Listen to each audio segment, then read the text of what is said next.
Sarti y'igihugu Ntwara Ibrahim.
Nyakubahwa Perezida wa Repubulika mukaba n'umugaba w'ikirenga w'ingabo z'u Rwanda.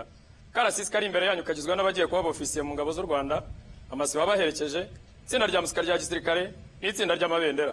Bari mu masibo 10, imirongo 12 ku 10 ifunguye. Twiteguye kugenzurwa namwe. Nitwa Major Frank Agumisereza, umuyobozi wa Karasisi Nyakubahwa Perezida wa Repubulika.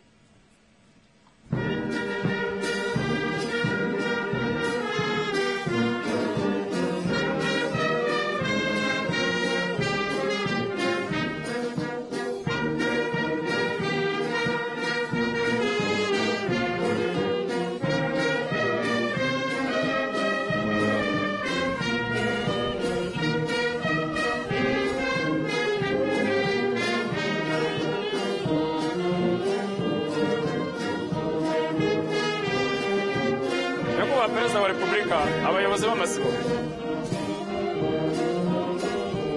Sibo ya mbere iyobowe na Officer Cadet Steven Karangwa na Officer Cadet Cedric Gashayija.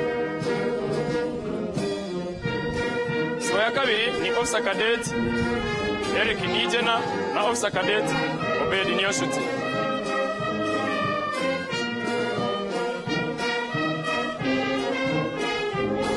Itsinda ry'amabendera iyobowe na Captain Geoffrey Kabagambe.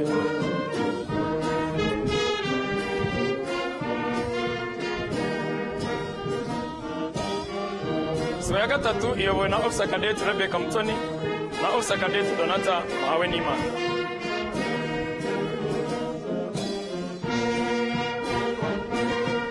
Sibo ya kane ni Officer Cadet Yves Kainamura na Officer Cadet Anakreti Muritoyimanzi.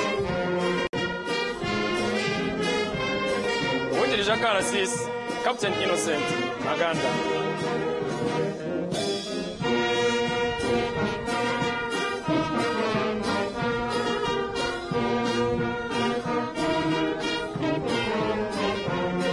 Sibo ya gatanu ni Officer Cadet BFA Singizwe na Officer Cadet Steven Byagato.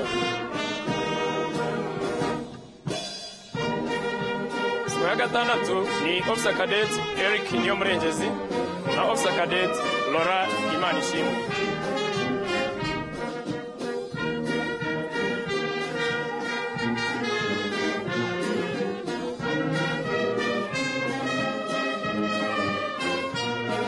Sibo ya karindwi ni Officer Cadet Emmanuel Kaitare na Officer Cadet Cedric Niyonase.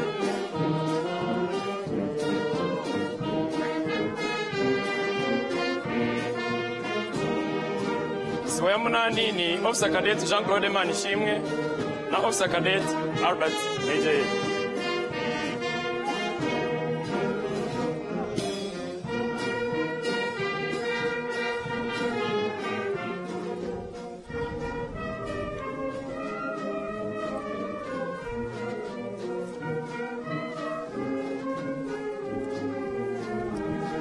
Itsinda rya musika rya gisirikare riyobowe na Lieutenant Jean-Claude Bitangimana.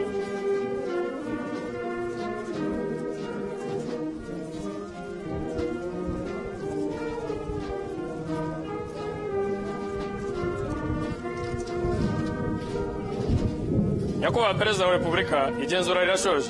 Turasaba ko akarasisi kakwiyereka imbere ya Nyakubahwa Perezida wa Repubulika.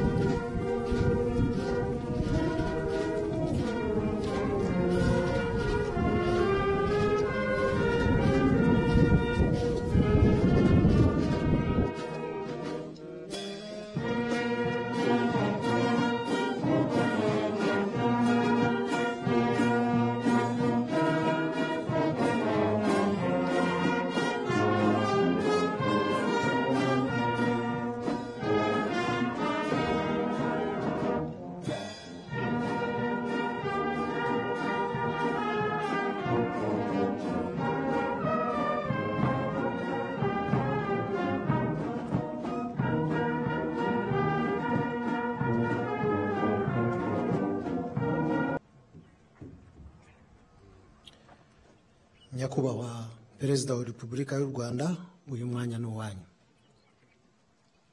Murakoze.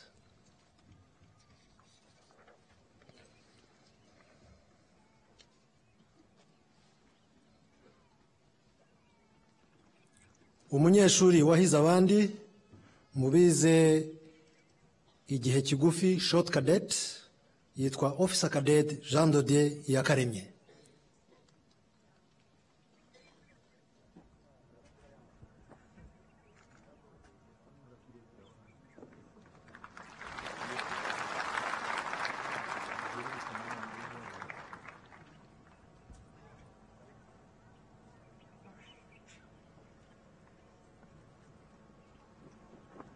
Nyakubahwa Perezida wa Repubulika.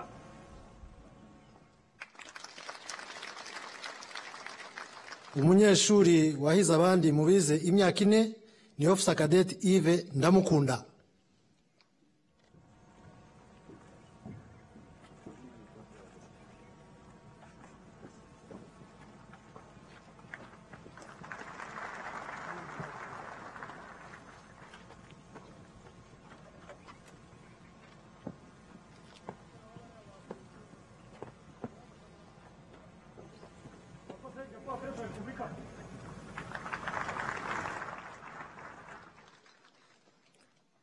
Umunyeshuri wahize abandi mu baturuka mu bihugu by'inshuti ni Officer Cadet Dan Ataho Bakangambira.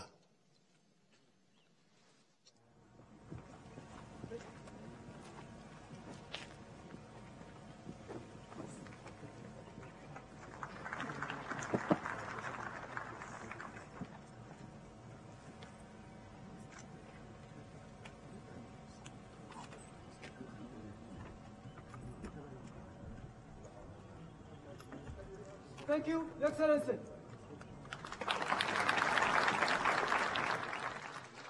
Umunyeshuri wahize abandi mubize umwaka umwe akaba ari nawe wahize abandi muri byose ni Officer Cadet Emmanuel Kayitare.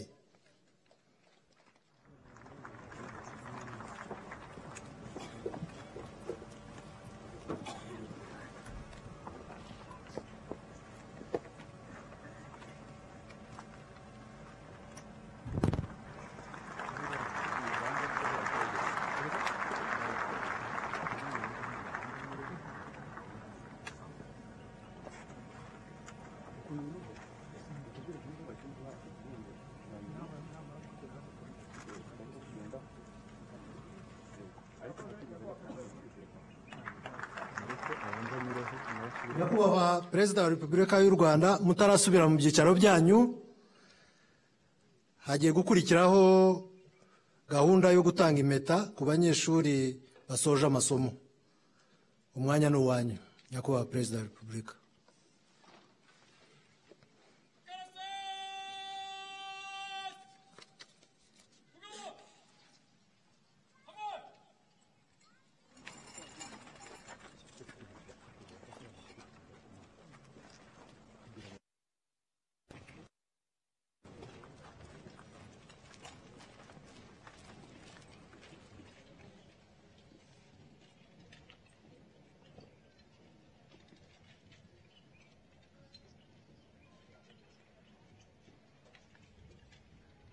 Yewe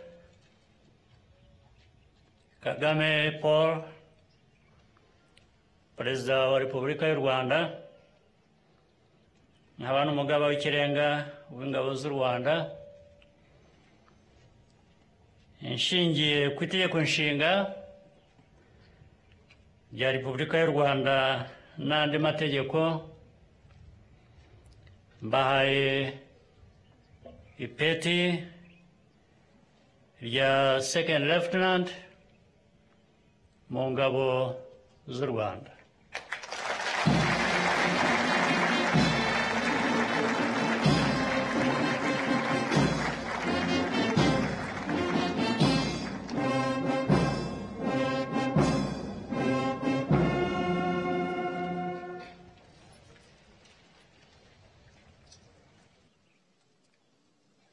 murakoze nyakubahwa perezida wa repubulika.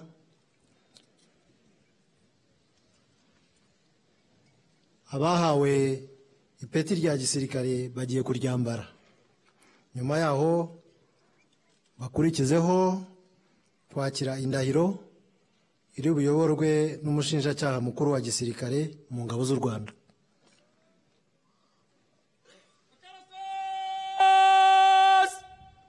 Ofisiye bashya kurebana iburyo n'ibumoso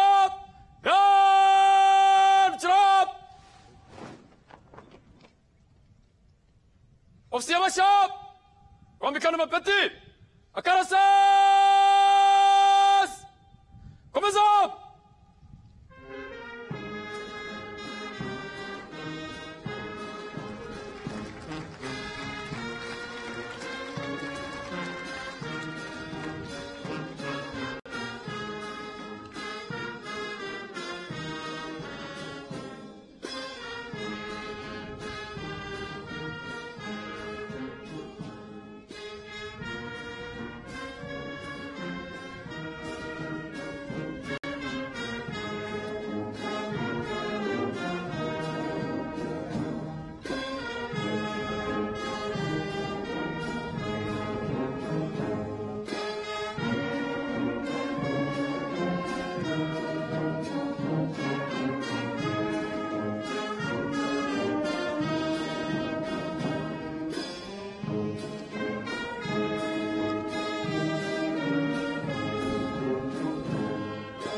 Abofisiye bashya kurembere iburyo n'ibumoso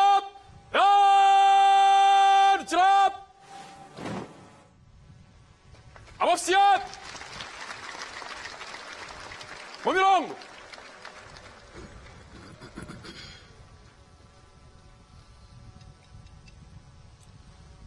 abo mubona nyakubahwa perezida wa repubulika ni abofisiye barangije amasomo nk'aya mu bihugu by'inshuti, bakaba binjiye mu karasisi kugira ngo barahire hamwe na bagenzi babo. Murakoze nyakubahwa perezida wa repubulika.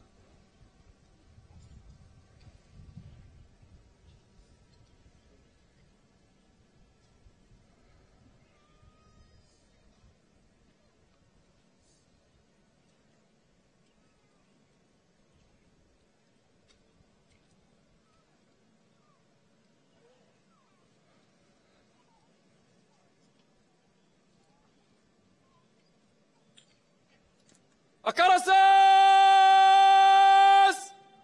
Indahiro! Jewe ndahira u Rwanda ku mugaragaro ko nzarinda igihugu ko ntazahemukira Repubulika y'u Rwanda ko nzubahiriza itegeko nshinga n'andi mategeko ko nzubaha amabwiriza ya gisirikare atangwa hakurikijwe uruhererekane rw'ubuyobozi ko nzaharanira uburenganzira bwa muntu n'ibyagirira abanyarwanda bose akamaro ko nzaharanira ubumwe bw'abanyarwanda ko nzakorana umurava imirimo nshinzwe ko ntazakoresha ububasha mpawe mu nyungu zanjye bwite. Nintatira iyi ndahiro nzabihanirwe n'amategeko.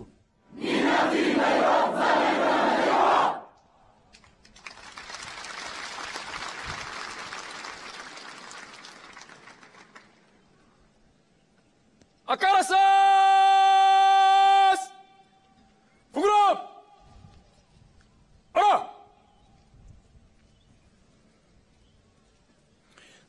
Umwanya wo gukurikira ijambo rya nyakubahwa perezida wa repubulika y'u Rwanda akaba n'umugaba w'ikirenga w'ingabo z'u Rwanda. Umwanya n'uwanyu nyakubahwa perezida.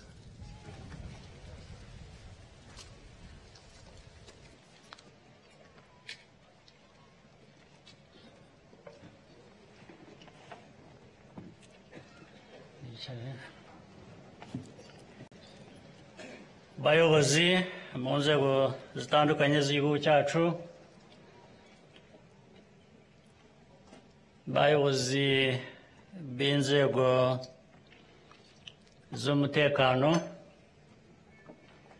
ba ofisiye bashya barangije amasomo uyu munsi, ndetse n'ababyeyi n'inshuti zanyu muri hano, n'abashyitsi bavuye hirya no hino bitabiriye umuhango, banyarwanda mwese, mbanje kubasuhuza.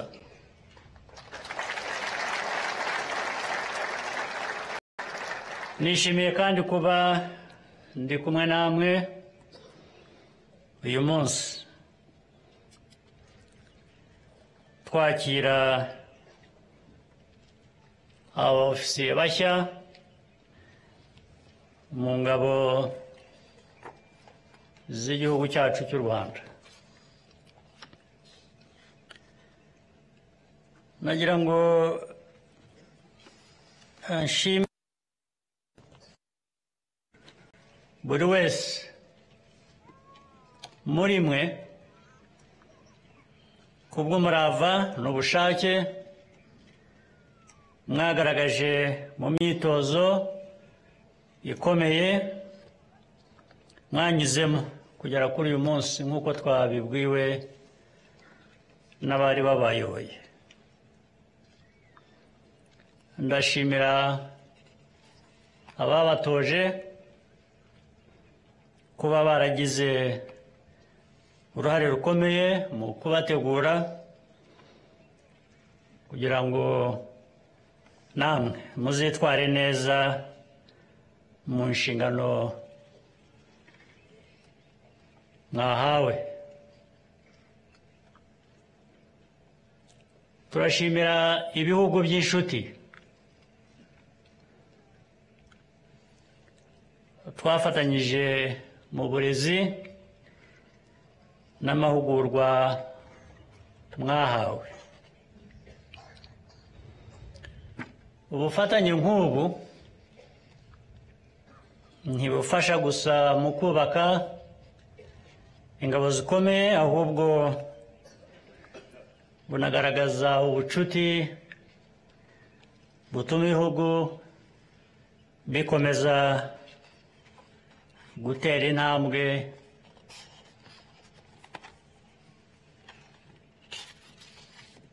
ibyo bihugu bigana imbere. Ku babyeyi n'imiryango yanyu ndabashimira kuba barabashyigikiye bagashyigikira icyemezo cyanyu cyo kwinjira muri uyu mwuga w'icyubahiro nubwo waba utoroshye.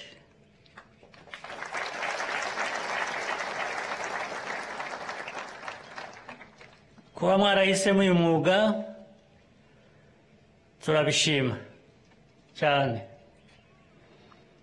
kandi bifitiye akamaro gakomeye igihugu cyacu.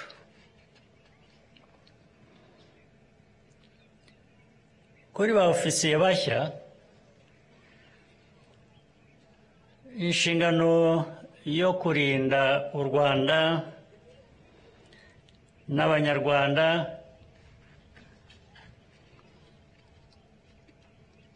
mugomba kuyuzuza uko bikwiye. Iyo nshingano muyumva neza.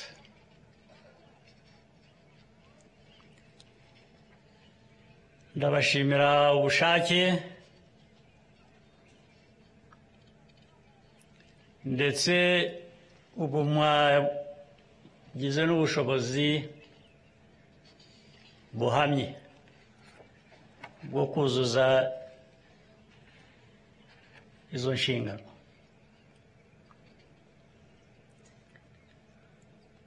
Turifuza ko mwarinda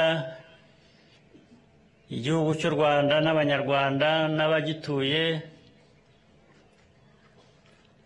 Abanyarwanda ni miliyoni 14 ubu,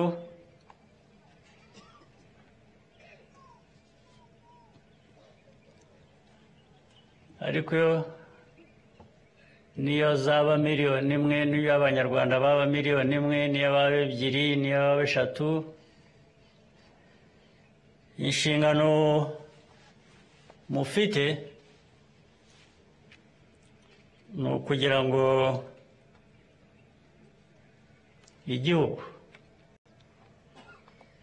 kigira umutekano uhagije, kibe kitavogerwa n'abatagikunda n'abatagishaka.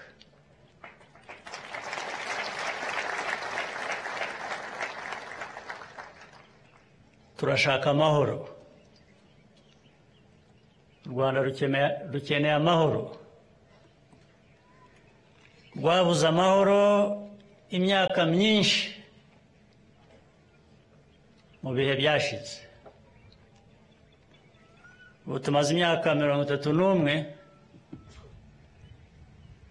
igihugu cyongera kwiyubaka, cyubaka umutekano, cyubaka amahoro, cyubaka kubana neza hagati y'Abanyarwanda n'Abanyarwanda n'abandi b'ibindi bihugu. Ni inshingano ikomeye buri wese agomba guhagurukira akagiramo uruhare. Uruhare rwanyu rero mwebwe aba-ofisiye muri hano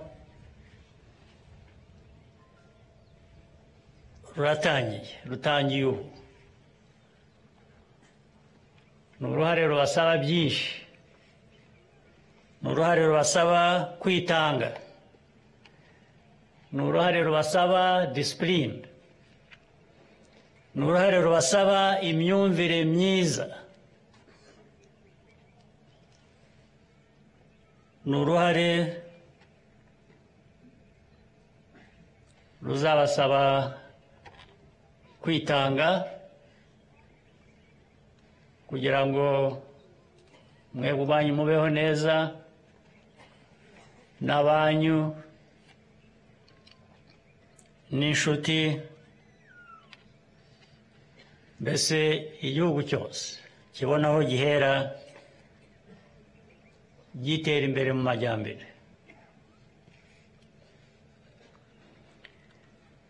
Iyi si turimo ikomeza guhindagurika.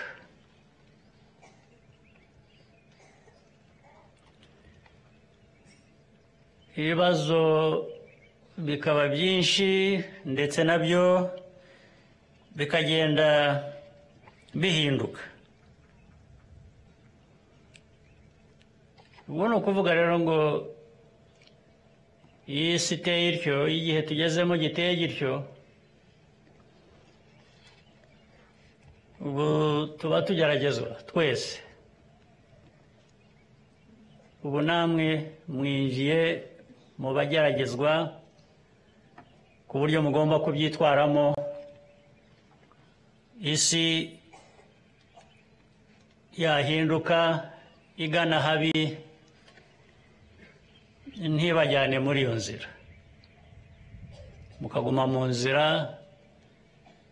ibereye Abanyarwanda, ibereye u Rwanda, ndetse ikibihungabanya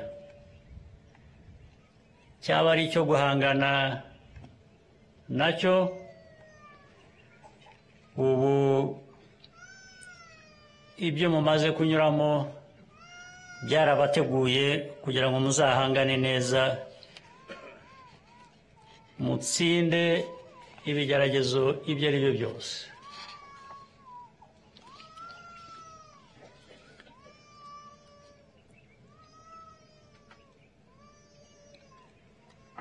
Kugira ngo rero uko gutsinda gushoboke kubageza aho mushaka,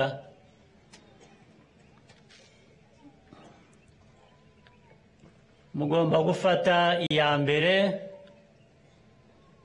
mukajyana n'igihe, igihe kitabajyanye,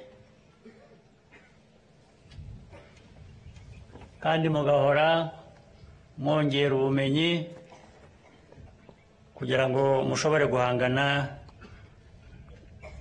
n'ibishya bishaka ubwo bumenyi. Nta n'umwe ukwiriye kumva ko nubwo twaba dutera imbere twageze aho dushaka. Oya, ntiturahagera.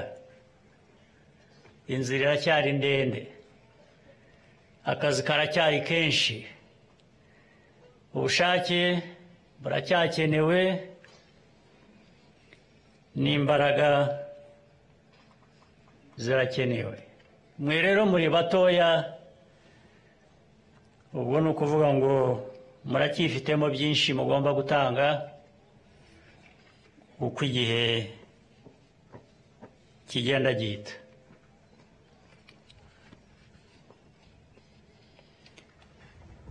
Ingabo z'igihugu cy'u Rwanda zagize uruhare mu kubaka igihugu, mu kugiteza imbere, kugeza n'uyu munsi mwinjiye muri uwo mwuga n'iki gihugu kibatezeho n'ibihe biri imbere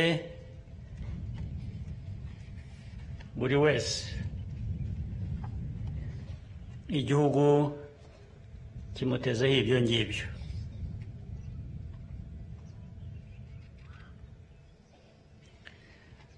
Mujye rero munibuka ko inshingano yanyu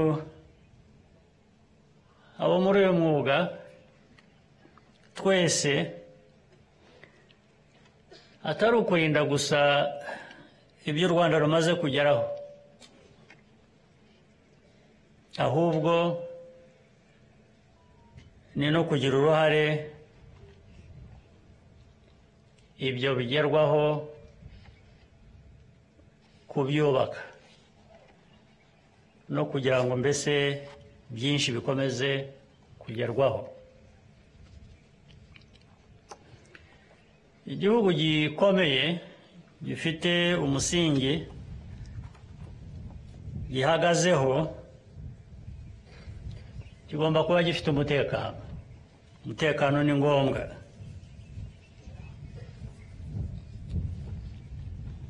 Igihugu rero kigashingira ku mutekano kigatera imbere.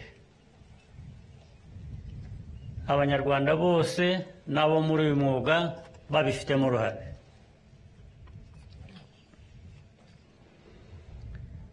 Kwinjira mu ngabo z'u Rwanda RDF bibaha ubushobozi bubafasha gutanga umusanzu mu iterambere ry'u Rwanda no kubungabunga ya mahoro navugaga adakwiye kugarukira mu Rwanda gusa, ariko ndetse n'umusanzu wacu waba ukenewe tukaba twabigeza no ku bandi dufatanya ibikorwa byinshi hirya no hino ku isi aho ariho hose.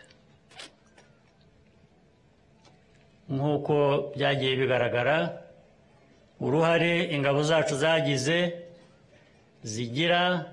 zizagira no mu bihe biri imbere muri ubwo bufatanye n'ibindi bihugu, nk'uko hari ibidufasha hari n'ibyo natwe twagira uruhare mu gutera inkunga.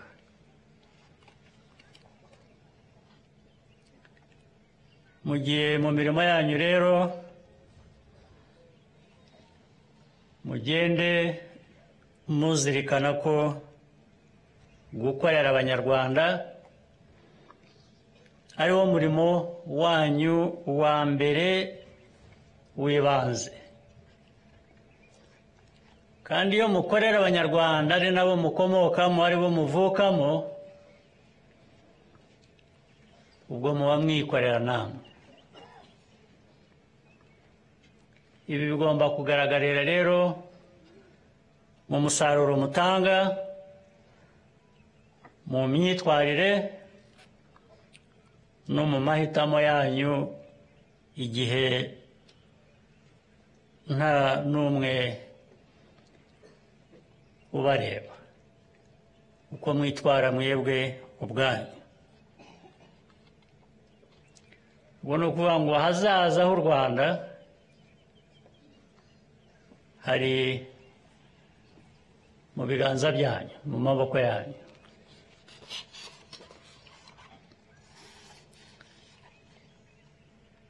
Ubushobozi mufite bugaragara muzabukoreshe uko bikwiye, tubatezeho byinshi, ariko mujye muhera no kwitwara neza, mwifate neza, murinde ubuzima bwanyu, imibereho, mugire uruhare no ku bireba banyu. Hari imico mibi hanze aha, ndetse iyo tutari dusanganywe tukayiga ahandi, mugerageze ukuntu iyo mico mibi mwayirinda. Mwirinde ubusinzi, ibintu byo kunywa inzoga zikagutesha, iyo zagutesheje umutwe zigutesha n'imirimo, zigutesha na ya nshingano mwarahiriye. Ibiyobyabwenge, urumva ko ufite ubwenge bwayobye ntabwo aba acyuzuza inshingano. Byose kandi bikomokamo ibintu bitwara ubuzima bw'abantu, bihereye no kuri mwebwe ubwanyu abakiri bato. Ntabwo rero twakwifuza ko ibi byose mumaze kugeraho aho mwigejeje byagira bitya gusa bikaba imfabusa umunsi umwe, kubera ko warushijwe imbaraga n'imico mibi yo gusinda, ibiyobyabwenge n'indi mico idakwiriye ubundi mu bantu, byaba ko byaturutse hano iwanyu cyangwa se byaturutse n'ahandi. Ntabwo ari imico yo kwiga. Ndagira ngo rero ndangize nongera kubashimira kandi mbifuriza ibihe byiza n'intsinzi mu byo muhangana nabyo mu nshingano zanyu za buri munsi. Mbifurije n'amahoro y'Imana n'imigisha mu buzima bwanyu buri imbere. Murakoze cyane.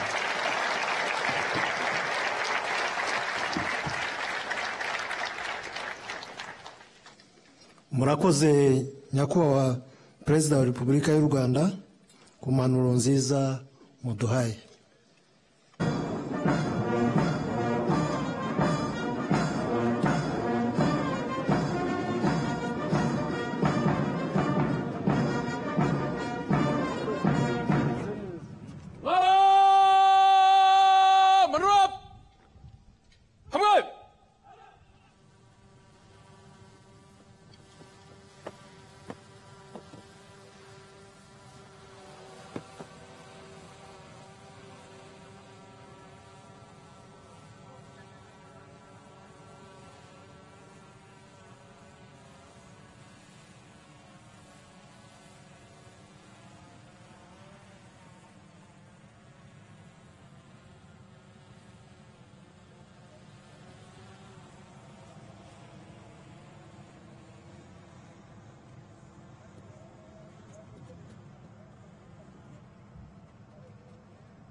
uwungirije afande umwanya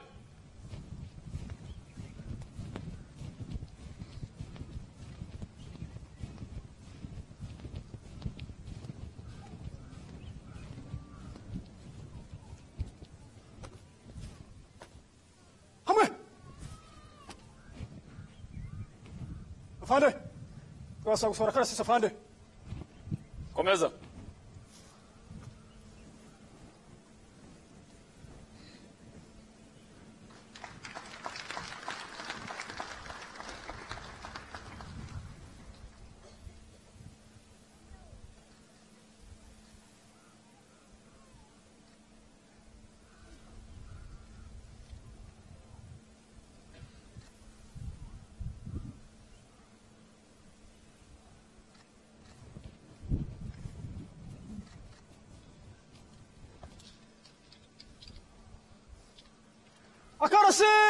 akarasisi abafise bashya barahindukira iburyo n'ibumoso iburyo n'ibumoso hindukira akarasisi abafise bashya gusoza imbere genda